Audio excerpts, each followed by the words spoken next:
सुहृदं सुलभं सुखदं स्वनुजं च सुखाय ममोघशरम् अपहाय रघुद्वहमन्यमहं न कथञ्चन कञ्चन जातु भजे।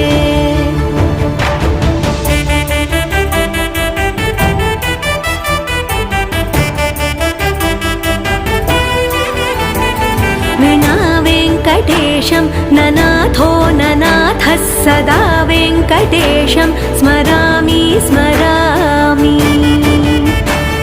हरे वेङ्कटेश प्रसीद प्रसीद प्रियं वेङ्कटेश प्रयच्छ प्रयच्छ।